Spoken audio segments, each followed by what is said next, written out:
नमस्कार, ESPN 9 news आप देख रहे हैं। आपके साथ मैं हूं अक्षय अग्रवाल। बीते रविवार को एनडीए सरकार का गठन हो गया। प्रधानमंत्री पद पर नरेंद्र मोदी ने तीसरी मर्तबा शपथ ली, जिनके साथ बीजेपी और उसके सहयोगी दलों के कई सांसदों को भी कैबिनेट मंत्री, केंद्रीय राज्य मंत्री और राज्य मंत्री स्वतंत्र प्रभार के रूप में शपथ यहां पर दिलाई गई। इस बीच हरियाणा के पूर्व मुख्यमंत्री मनोहर लाल खट्टर को भी नरेंद्र मोदी की 3.0 सरकार के कैबिनेट में शामिल कर लिया गया है।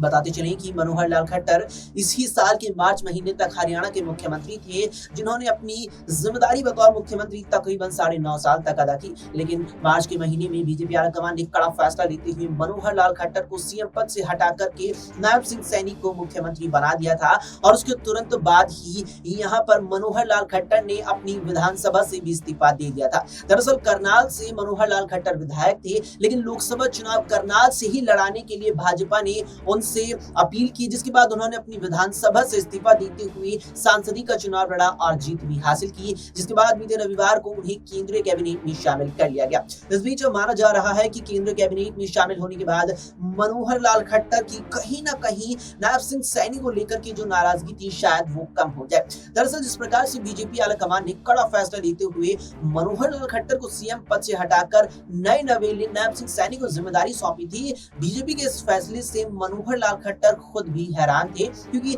एकदम से अचानक ऐसा फैसला जो बीजेपी हाईकमान के द्वारा लिया गया, इसकी शायद उन्होंने बिल्कुल भी यहाँ अपेक्षा नहीं की थी। लेकिन अब जिस प्रकार का बयान सामने आया है, उसमें साफ तौर पर ये पता चलता है कि प्रदेश में जो एंटी इनकम्बेंसी बीजेपी के खिलाफ है, उसको कम करने के लिए बीजेपी हाईकमान ने वो फैसला लिया था। लेकिन जिस प्रकार से हरियाणा की 10 लोकसभा सीटों में से भाजपा को 5 सीटें हार कर बड़ा नुकसान हुआ है, वो बता रहा है कि प्रदेश में बीजेपी के खिलाफ कैसा माहौल है और वो इस साल होने वाले राज्य की विधानसभा चुनावों में भी पार्टी की गली की पास बना हुआ है। अब देखना होगा कि मनोहर लाल खट्टर को दिल्ली बुलाकर बीजेपी के अपने खिलाफ बने इस माहौल को कम कर पाएगी और क्या सत्ता तक का रास्ता दोबारा से हरियाणा में तय कर पाएगी।